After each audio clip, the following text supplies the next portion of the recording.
Discuss, the gentleman from New Jersey, what purpose do you seek recognition? To strike the last word in opposition. Gentleman is recognized.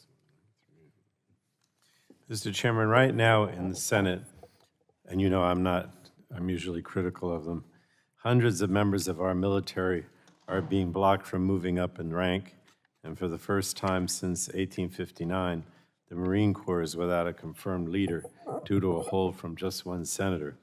Another senator has pledged to block all nominees of the Department of Justice, while another has pledged to block the new director of NIH, and this is not unusual. Individual senators often use their power over personnel to block appointments, not necessarily because senators have any concerns about the nominee's qualifications, but rather because of politics unrelated to the nominee or even the department where they would serve.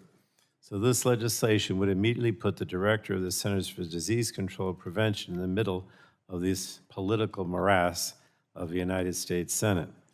Earlier this week, Dr. Mandy Cohen was sworn in as our new CDC Director.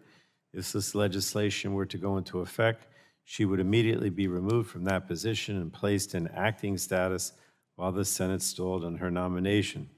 This would leave our lead public health agency without a permanent leader to focus on the agency transformation that was started by her predecessor or carry out the tasks that we're asking her to do in the PAPA reauthorization bills the majority has offered today. It would also invite unnecessary political interference into public health, preparedness, and response. I believe we need a director of the CDC to hit the ground running to address the public health threats that are out there, whether that's an outbreak of measles or the next novel pandemic. The Senate has frankly proven to be incapable of doing anything quickly. You've heard me say that a million times. And it would be a mistake to leave the CDC without a permanent leader at this time.